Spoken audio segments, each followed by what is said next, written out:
Pope Francis will return to Fatima, Portugal, alongside hundreds of thousands of youth. At the beginning of his pontificate, Pope Francis promised to visit this image of the Virgin Mary.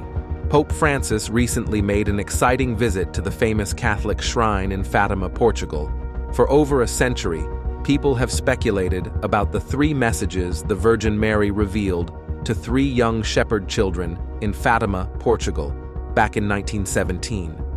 But the third secret has remained the most controversial. Pope Francis has finally broken the silence and revealed the truth about this long-guarded secret.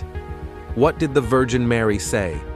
How does it connect to the shocking assassination attempt on Pope John Paul II? And what could these revelations mean for our future? Join us in this video as we unveil everything you need to know about the third secret of Fatima and its profound implications for humanity. The Secrets of Fatima.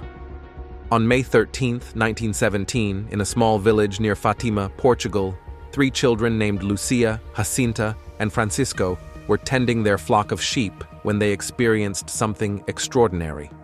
Around noon, after finishing their usual rosary prayer, they decided to play by building little stone houses. These young shepherds, aged 10, 9, and 7, could never have imagined what would happen next. As they played, a sudden, intense light flashed before them, so bright that their first thought was that it must be lightning. Startled, they prepared to head home, but then another flash of light appeared. This time, it wasn't just light. They saw a beautiful young lady, shining brighter than the sun, standing above a small oak tree. She held a white rosary in her hands and began to speak to them. This lady was the Virgin Mary, and she shared with the children three profound secrets, which came to be known as the Secrets of Fatima. The children kept these secrets to themselves until July 1941, when Sister Lucia, one of the visionaries who had become a nun, revealed the first two secrets as directed by the bishop. These secrets included terrifying visions of hell and predictions about World War II. However, it wasn't until much later that Sister Lucia disclosed the third secret, a revelation that has sparked various controversies and debates over the years. Now, Pope Francis has offered new and profound insights into these secrets, aiming to guide us on what might come next. But before we dive into what the Pope has revealed, let's take a closer look at how these secrets came to be and the story behind the custodians of these divine messages. Join us as we explore the incredible events of that fateful day in 1917 and uncover the mysteries that have captivated the world for over a century. The first secret. The secrets of Fatima began with three children receiving messages from the Virgin Mary. However, only one of them, Sister Lucia, was able to share these secrets with the world. Tragedy struck shortly after the apparitions. Her cousins, Francisco and Jacinta, both passed away within a year of each other due to the flu outbreak in Fatima. Despite their severe illnesses, Francisco dedicated his remaining time to offering his suffering as penance to console the Lord, while Jacinta prayed fervently for world peace, the salvation of souls, and the Holy Father. When Francisco and Jacinta died in 1919 and 1920, respectively, Francisco was initially buried in the parish cemetery, and Jacinta in her family tomb later moved to the parish cemetery. By 1930, the Catholic Church recognized the miracle of the Son as worthy of belief. In 1952, both were reburied in the Basilica at Cova da Iria, beside the main altar. They were beatified in 1979 and declared venerable by Pope John Paul II on May 13, 1989. Lucia, on the other hand, survived the flu.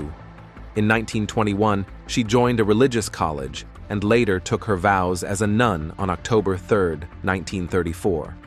7 years later, she documented the secrets of Fatima in her memoir, recounting the events she and her cousins had experienced over 2 decades earlier. The first secret revealed to the children was a vision of hell. They saw a sea of fire beneath the earth, with souls and demons trapped in the flames. The souls floated like burning embers, rising and falling amidst screams and groans of pain. The demons appeared as terrifying, black, transparent creatures resembling unknown animals. This terrifying vision deeply impacted the children. After showing them this vision, the Virgin Mary told them there was a way to save many souls from hell, end wars, and bring about peace. People needed to stop offending God. If they did not, something worse would happen. The fulfillment of her requests marked the end of World War I, which was raging at the time. The second secret. The second secret involved the Virgin Mary asking the children to devote themselves to her Immaculate Heart, promising it would be their refuge and lead them to God. This brought immense joy to the children, who often sang happily while picking wildflowers, calling on Mary to be their salvation, convert sinners, and save souls from hell. She asked them if they would offer themselves to God, endure suffering to atone for sins, and pray for the conversion of sinners. Mary explained that God wanted to establish devotion to her Immaculate Heart in the world. She promised to always be with them, comfort them, and lead them to God through her heart. She assured them that her Immaculate Heart would triumph in the end, guiding them to heaven. She also warned that a worse war would break out during the pontificate of Pope Pius V, and gave them a sign, an unknown light illuminating the night as a warning that God was about to punish the world with wars, famine, and persecution. To prevent this, Mary asked for the consecration of Russia to her Immaculate Heart and the practice of the first Saturday devotion. If her requests were heeded, peace would be restored, and Russia would be converted. If not, there would be wars, persecutions of the Church, and martyrdoms. She promised that if the Holy Father consecrated Russia, the world would enjoy a period of peace. Now that we have covered the first two secrets, let's move on to the last one, the third secret of Fatima, as revealed by Sister Lucia. The third revelation. The third secret was so important that Sister Lucia sealed it in an envelope, feeling it wasn't the right time to reveal it. She believed it needed to be explained in the proper context, so she kept it hidden for about 19 years. In 1960, the sealed letter was opened, but its contents remained a mystery until 2000. In this vision, Sister Lucia saw an angel holding a flaming sword, as if ready to set the world on fire. The angel stood to the left of the Virgin Mary, with the flames contrasting against her radiant light. The angel called for penance, and then an immense light appeared. Sister Lucia saw an image resembling a bishop dressed in white, appearing in a mirror-like light. They presumed this figure was the Holy Father. Next, they witnessed a shocking scene. People of religious importance, including bishops, priests, and men and women, climbing a steep mountain with a huge cross made from the trunks of cork trees. As they ascended, they passed through a half-ruined city, filled with sorrow and destruction. At the top of the mountain, the bishop-like figure was shot at by soldiers, along with the others, leading to their deaths. Two angels beneath the arms of the cross collected the blood of the martyrs, sprinkling it on their souls as they ascended to God. On May 13, 1981, exactly 64 years after the first Marian apparition, an attempt was made on the life of Pope John Paul II. The assailant fired bullets at the Holy Father, leading to an intense 5-hour surgical operation to save his life. Remarkably, the Pope recovered and even forgave his attacker. He returned home 2 months later. Many have seen the events surrounding the assassination attempt as the fulfillment of the third secret. Could this be the realization of the third secret of Fatima? The Pope believed that his miraculous survival was thanks to the Virgin Mary's intervention. He made a pilgrimage to the Fatima shrine in Portugal the following year, offering the bullet that had nearly taken his life as a token of gratitude. The bullet was placed in the crown of the Queen's statue, fitting perfectly into a space among the crown's 8 stems. Some saw these events as the fulfillment of the third secret. In 2000, the Vatican reported that everything regarding the third secret had been fulfilled. But the story doesn't end there. Later, Pope Benedict XV, when he was still Cardinal Ratzinger, offered profound insights into the third secret.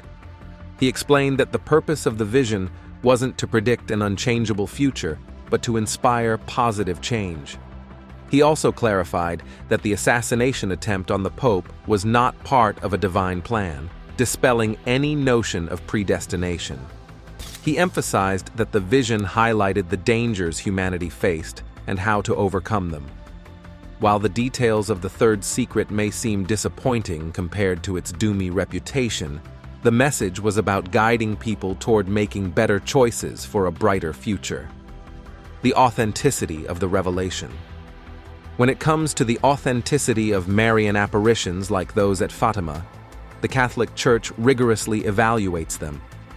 These evaluations involve the bishop of the diocese where the apparition occurred, along with further scrutiny by the Vatican.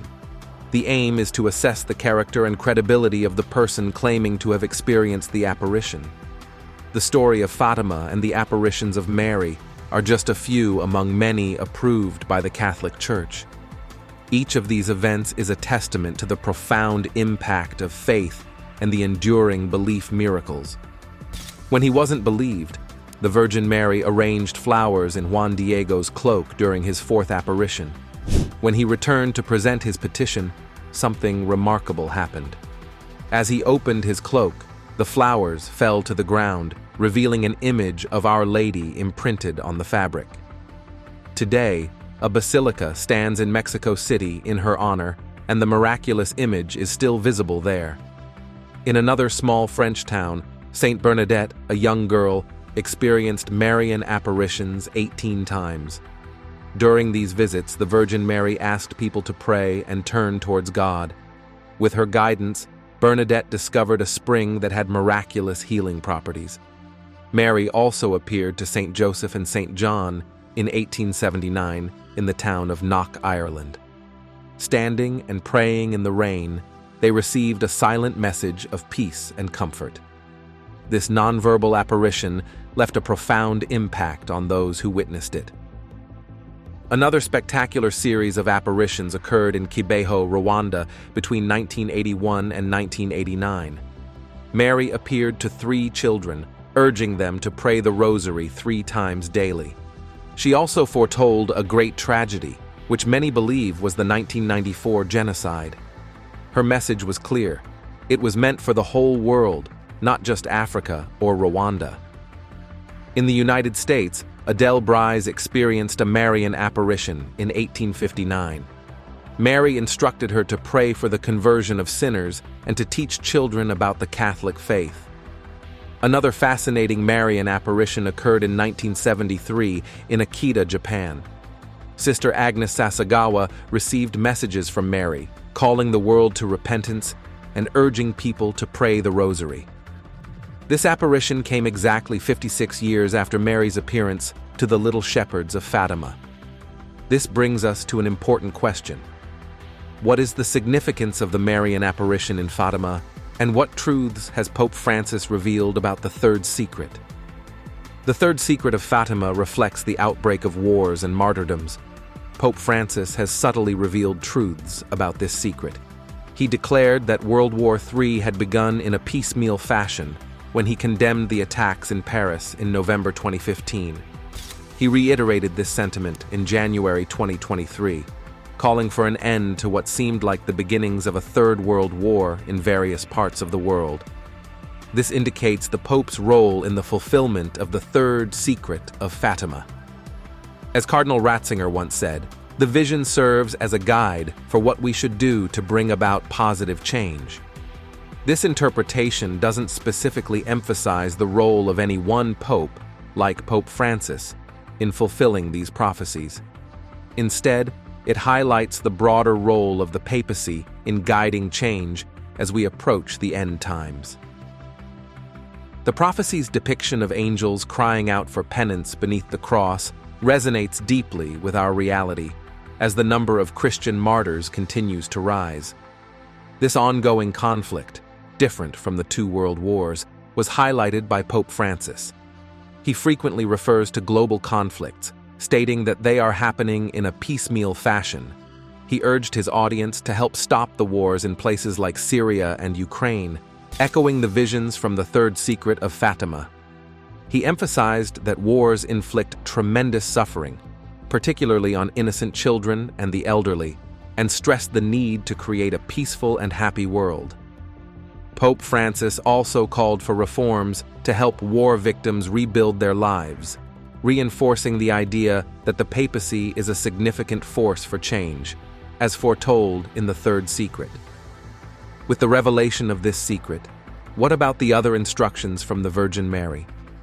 After the children received their visions, Lucia had another encounter with the Virgin Mary in 1929, where she received further instructions regarding Fatima. During this apparition, Sister Lucia was again asked to consecrate Russia to the Immaculate Heart of Mary. This request sparked ongoing prayers for Mary's intercession in Russia's conversion.